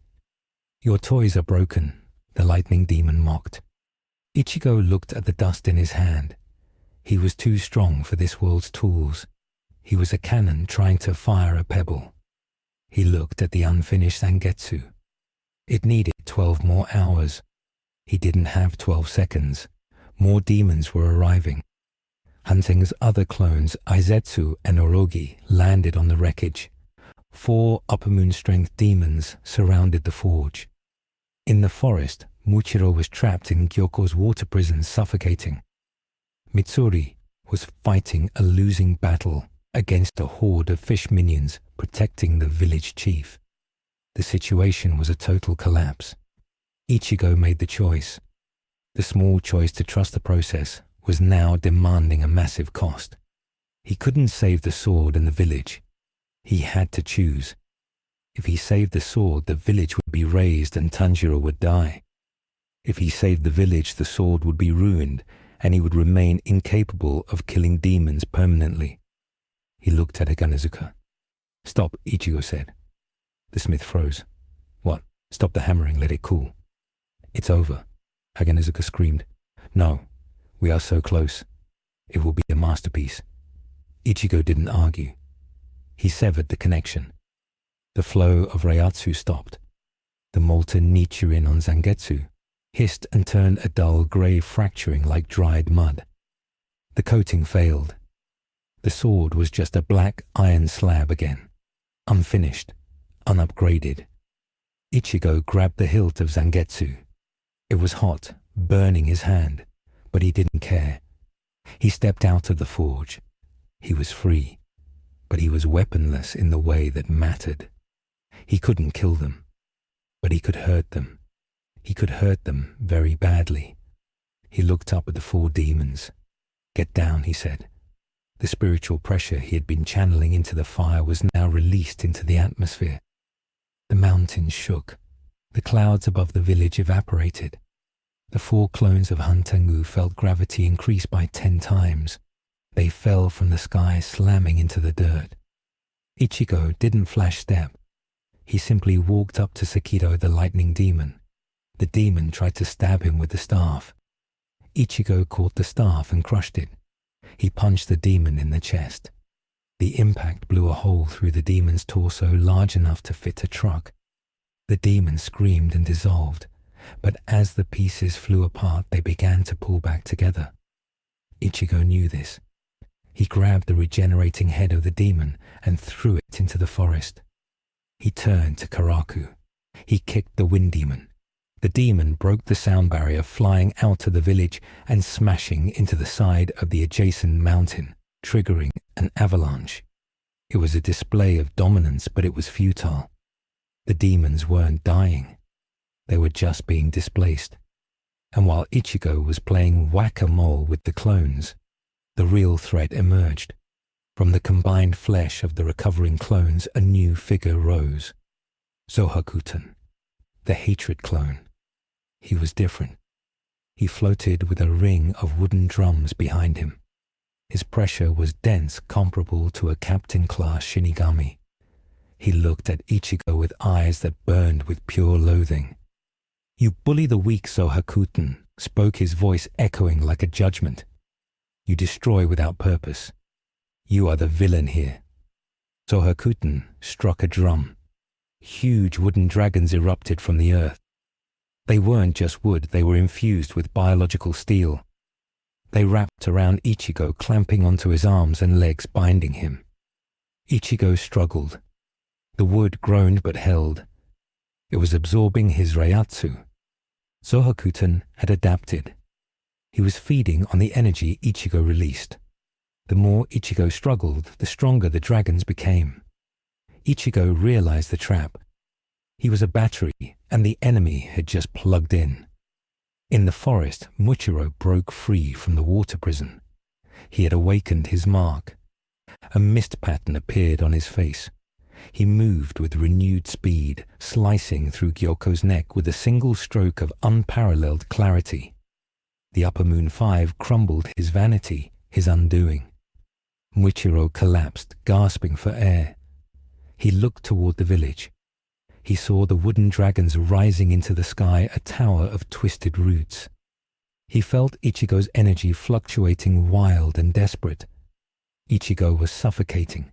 The dragons were crushing him, squeezing the air from his lungs. He couldn't swing his sword. He couldn't move his arms. He was being buried alive. He felt the hollow inside him scratching at the door. "Let me out, King. I can break this twigs. I can burn this whole forest down." Ichigo gritted his teeth. No. If he let the hollow out, the Kero would wipe the village off the map. He had to find another way. He looked down. He saw Tanjiro fighting a smaller dragon, trying to cut the roots to free him. The boy was crying, swinging his broken sword again and again. Ichigo closed his eyes. He stopped fighting the wood. He stopped pushing out. He remembered the feeling of the Royal Guard training, the feeling of becoming the blade. He didn't need to cut with a sword. He was the sword. He focused all his remaining reiatsu into a thin, razor-sharp coating around his entire body. He became a living edge. He spun. The rotation was violent. The wooden dragons didn't just break, they were shredded into sawdust. Ichigo burst free from the root prison, a tornado of blue spiritual energy. He landed in front of Zohakuten. The hatred demon looked surprised. "You are persistent." Ichigo didn't speak. He raised the failed Zangetsu.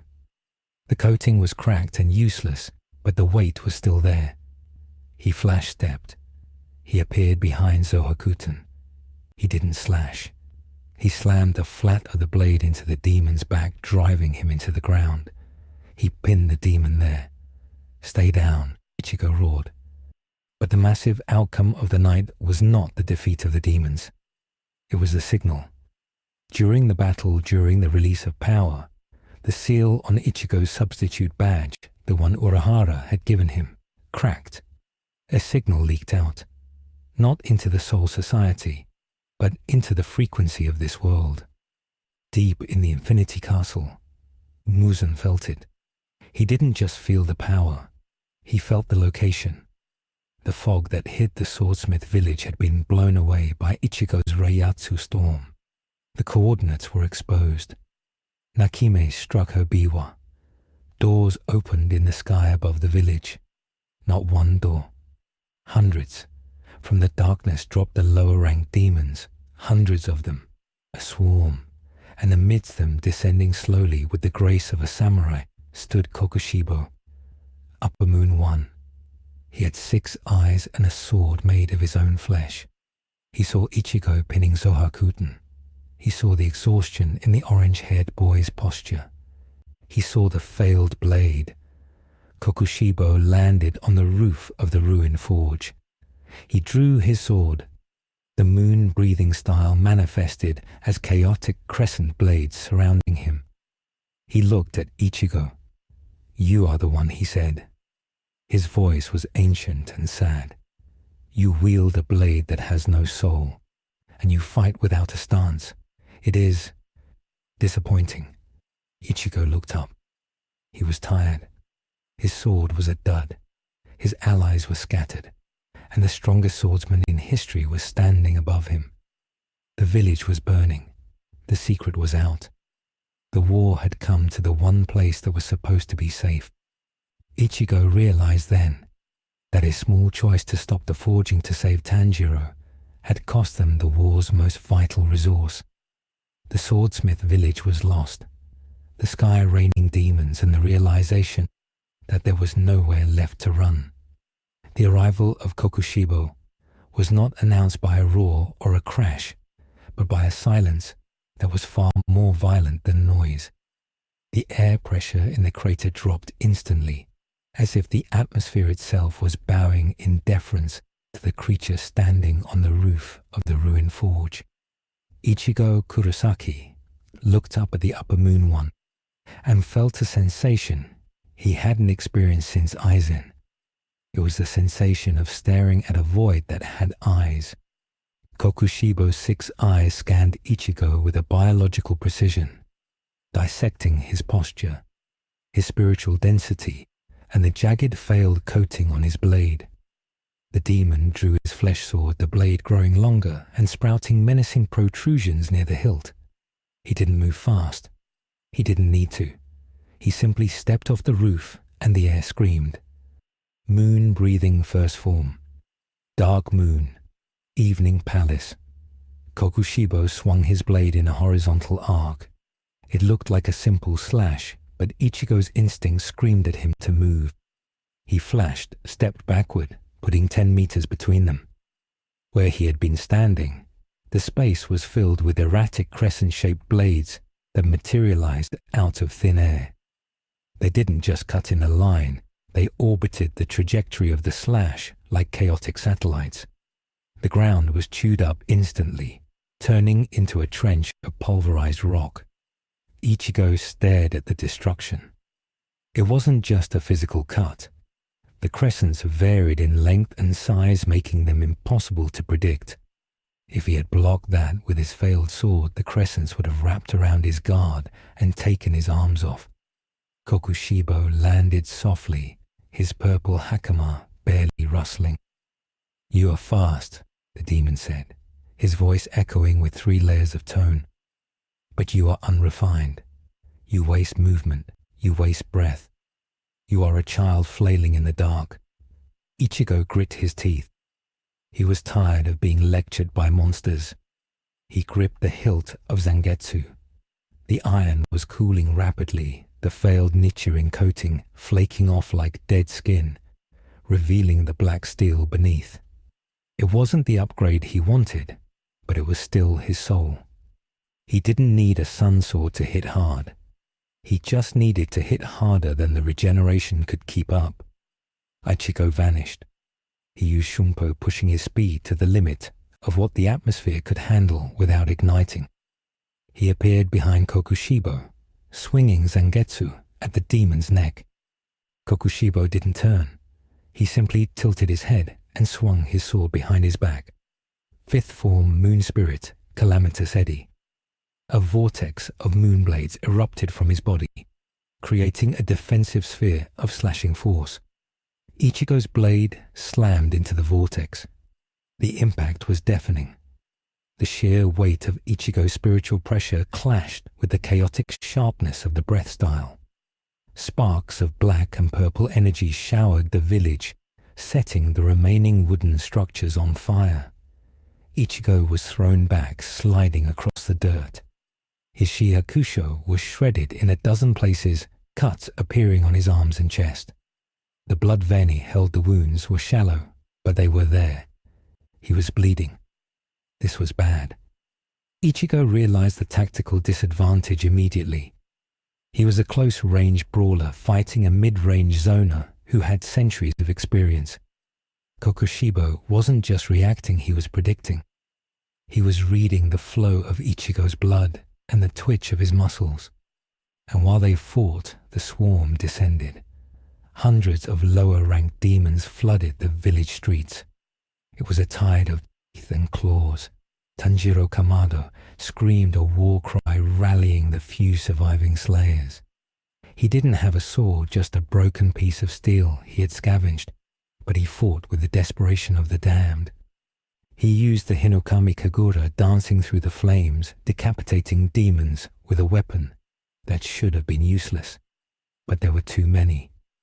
Genya Shinazugawa was on the roof of the chief's house, firing his shotgun until it clicked dry. He threw the gun aside and drew his wakizashi, tearing into a demon's neck with his teeth. He ripped a chunk of flesh out and swallowed it. His eyes turned black, his veins bulging as the temporary demonification took hold. He gained strength, swinging his sword with renewed ferocity, but he was weeping. He could see the smiths dying. He could see the masked men and women who had dedicated their lives to the craft being dragged into the dark and torn apart. The history of the core was being eaten alive. Mist Hashira Michiro Tokito was fighting a losing battle near the forest edge. He was exhausted from his fight with Gyoko. His left arm was numb, his vision blurring. He was surrounded by 50 demons. He used the seventh form, obscuring clouds, creating a mist that confused them, but he was slowing down.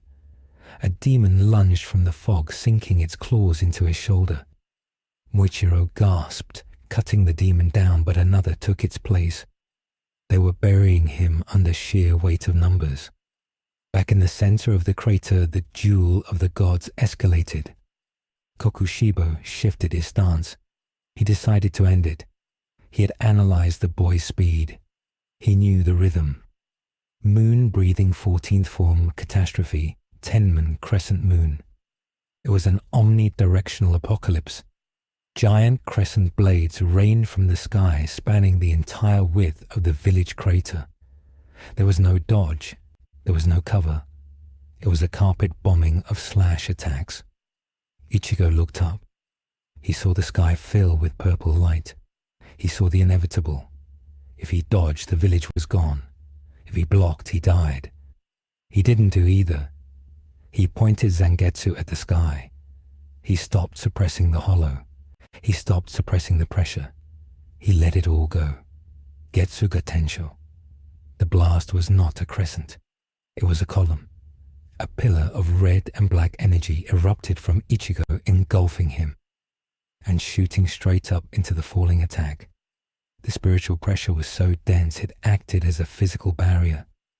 The moon blade slammed into the Getsuga and shattered.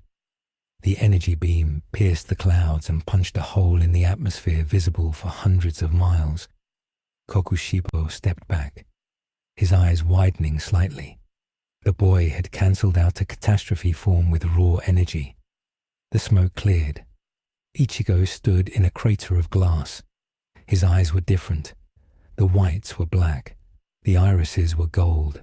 Half of a bone mask had formed on his face. He was panting the sound like a beast growling. The hollow was bleeding through.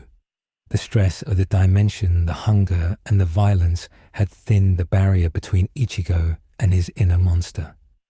Kokushibo felt a chill. This was not a human technique. This was the aura of a predator that ate demons. Interesting, Kokushibo muttered. You have abandoned your humanity. You are a demon in denial. Come then, show me your true form. Ichigo didn't speak. He roared. The sound shattered the windows of the remaining houses. He disappeared. This time there was no sound of movement. It was pure sonido. He bypassed the sound barrier entirely. He appeared in front of Kokushibo, his blade already halfway through the demon's torso. Kokushibo's reaction speed was light years beyond human, but even he was caught off guard by the acceleration. The black blade shore through his flesh, cutting him from shoulder to hip. Blood sprayed. Kokushibo didn't panic. He manipulated his own flesh, clamping the wound shut with muscle control before the blade could exit. He trapped the sword inside his body. A trap. Moon-breathing 16th form. Moonbow half-moon. From his own body, from the very wound Ichigo had created, blades erupted. They shot out at point-blank range aimed at Ichigo's face. Ichigo let go of the sword. He had to. He leaned back, matrix, dodging the blades that grazed his mask, chipping the bone. He was disarmed. His sword was stuck in the upper moon. Kokushibo laughed a dry, raspy sound. Foolish. You have given me your fang. He raised his flesh sword to decapitate the unarmed boy. Ichigo didn't retreat. He stepped in. He grabbed Kokushibo's wrist. The physical strength of the hollow-fied state was immense. He crushed the demon's wrist, halting the blade. Then he did something that defied all logic of the demon slayer world. He opened his mouth. Red energy gathered between his horns. A zero, at point-blank range. Kokushibo stared into the red light. For the first time in 400 years, he felt the concept of death. The Kero fired. The blast was contained, focused entirely on Kokushibo's upper body. It engulfed the upper moon. The heat was absolute. It didn't burn. It disintegrated. The village shook as the recoil drove Ichigo's feet into the bedrock. The blast lasted for 3 seconds. When it faded, Kokushibo was gone from the waist up. His legs stood there for a moment before crumbling. Zangetsu fell to the ground, clattering on the stone.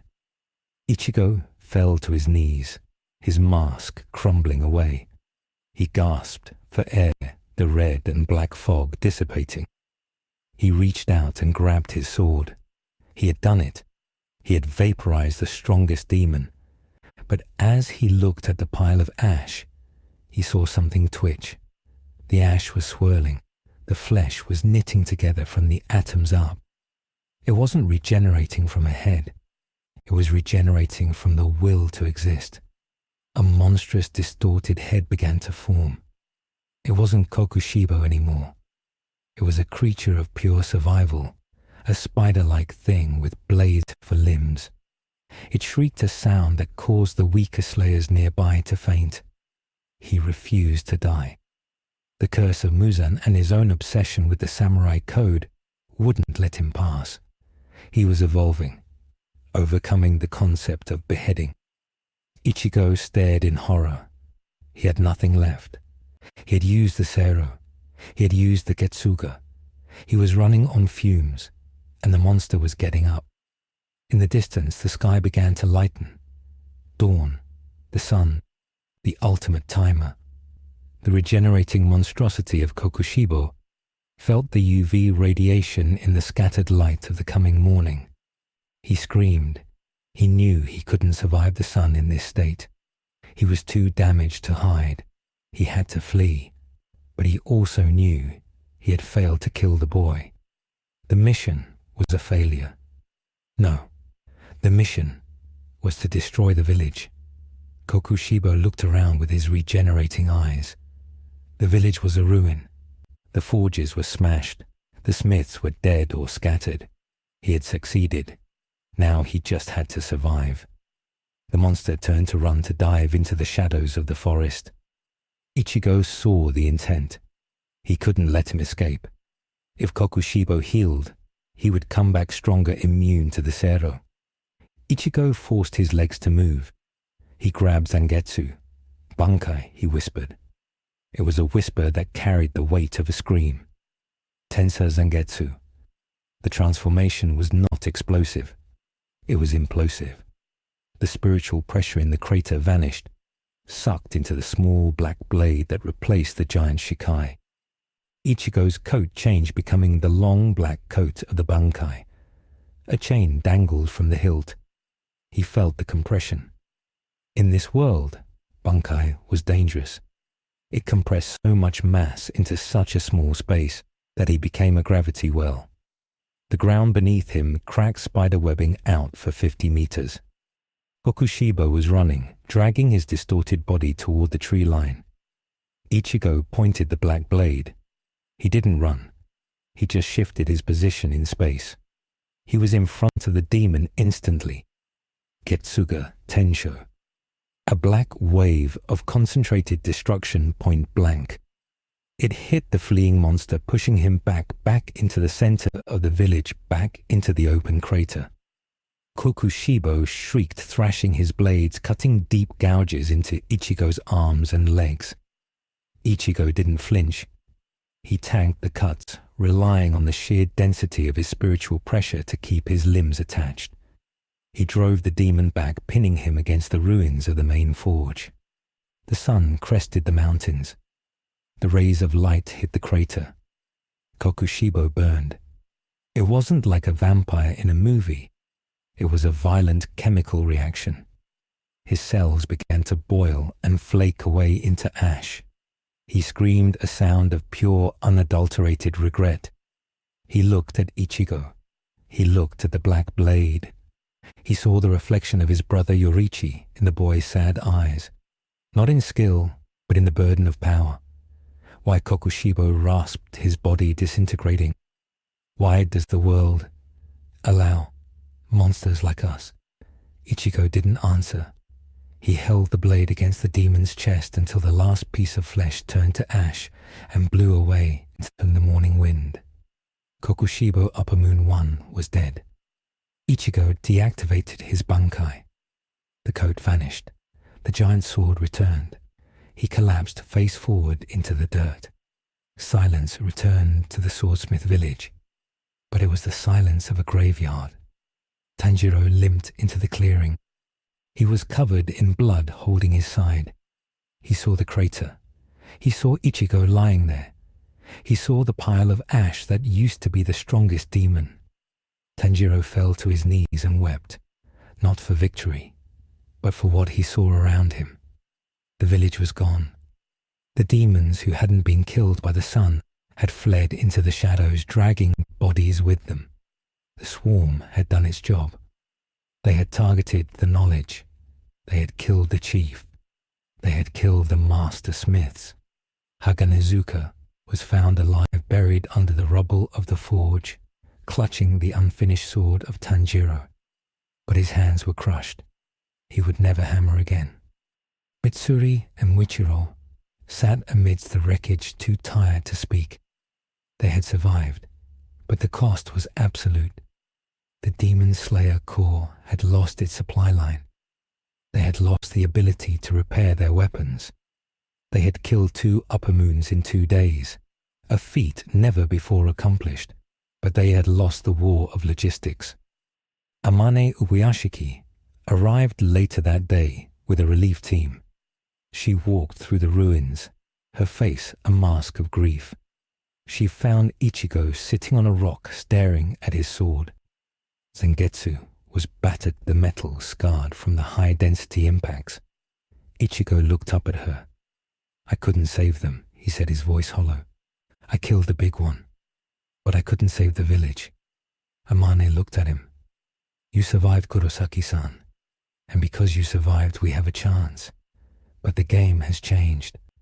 Muzan knows what you are now. He knows you can be hurt. He knows you bleed, and he knows you are alone." Ichigo stood up. He looked toward the west, toward where he knew the sun would set. "I'm not alone," he said, looking at Tanjiro, who was helping a wounded smith. "And I'm not done. I need to go to him. I need to go to the castle." Amane nodded. "Yes, the time for hiding is over. The final battle will not be fought in the mountains or the cities. It will be fought in his domain. We must prepare. We have one advantage left." "What advantage?" Ichigo asked. Amane pointed to the ash pile where Kokushibo had died. From the debris, she picked up a broken piece of the flesh sword. It hadn't disintegrated completely. It was petrified. "We have his cells, and we have Lady Tamayo. If we can understand how he evolved, we can understand how to kill Muzan." Ichigo didn't care about the science. He just wanted to end it. He sheathed his sword. "Let's go," he said. The retreat from the village was somber. There was no celebration.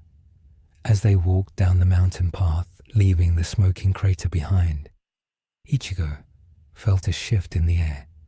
The world felt lighter, not because the evil was gone, but because the illusion of safety was gone. The veil was lifted. It was just him, his sword, and the king of demons waiting in the dark. Deep in the Infinity Castle, Muzan Kibutsuji opened his eyes. He felt the death of Kokushibo. He felt the loss of his greatest partner. He didn't rage. He didn't scream. He smiled. It was a cold, terrifying smile. The board was cleared of pawns. The knights were dead. Now it was just the king against the foreigner. Muzan stood up. His skin shifted, covered in mouths. "Let him come," he whispered to the empty fortress. "Let him come, and I will show him that death is not a visitor here. I am the owner of this house." The war had reached its final inflection point. The swordsmith village arc was over. The countdown to the Infinity Castle had begun. Ichigo Kurosaki, bruised, battered, and carrying a sword that didn't fit this world, walked into the sunrise, ready to challenge the night. The convergence was complete. The catastrophe was absolute.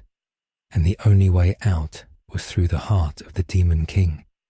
The rain that fell on the temporary headquarters of the Demon Slayer Corps tasted of ash and iron, a lingering reminder of the fires that had consumed the swordsmith village.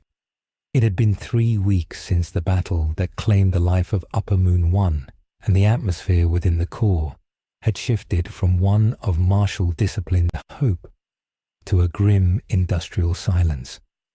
There were no more sounds of hammers striking metal. The rhythm of creation that had sustained the organization for centuries was gone, replaced by the sound of whetstones grinding down blades that could no longer be replaced. Every chip in a Nichiren sword was now a permanent scar, a countdown to disarmament. The loss of the village was a strategic catastrophe that outweighed the tactical victory of killing Kokushibo. The logistical heart of the war effort had stopped beating. In the center of the training grounds, Ichigo Kurosaki sat on a wet stone, his black coat soaking up the rain. He was motionless, a statue carved from regret and raw power.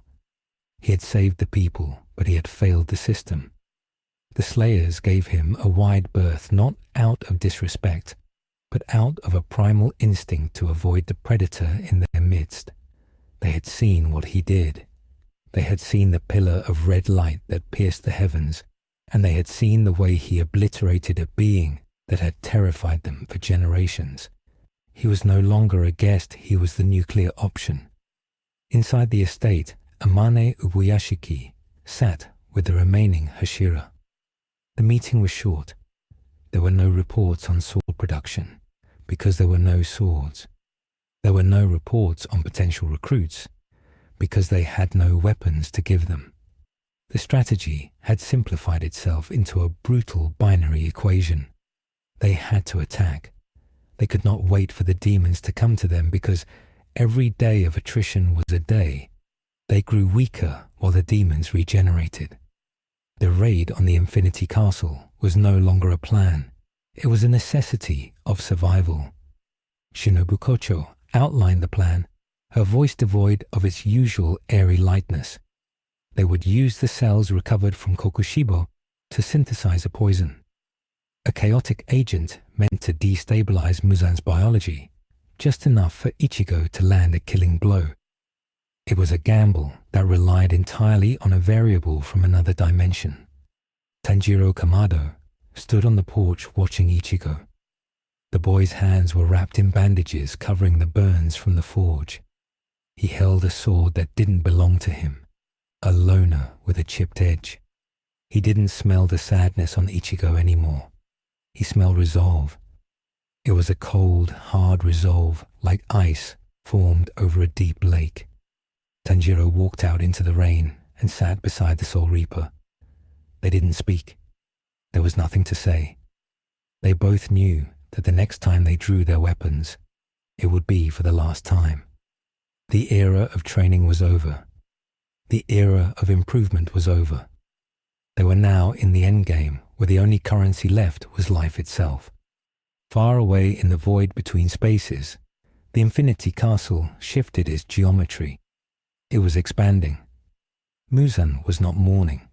He was fortifying. He understood now that he was facing a Reaper, a being whose job was to ferry souls to the afterlife. Muzan had spent a millennium denying death, and now death had come to his doorstep personally. He called his remaining forces back. Every demon, every scrap of power was pulled into the fortress. He would not hunt anymore. He would wait. He would let the humans come to him, and he would drown them in the dark. The world held its breath, waiting for the sun to set one last time before the final long night began. The timeline had been irrevocably altered. The logic of the world was broken. And as the thunder rolled across the mountains, it sounded less like a storm and more like the opening of a gate. The prelude was finished. The war for reality itself was about to begin.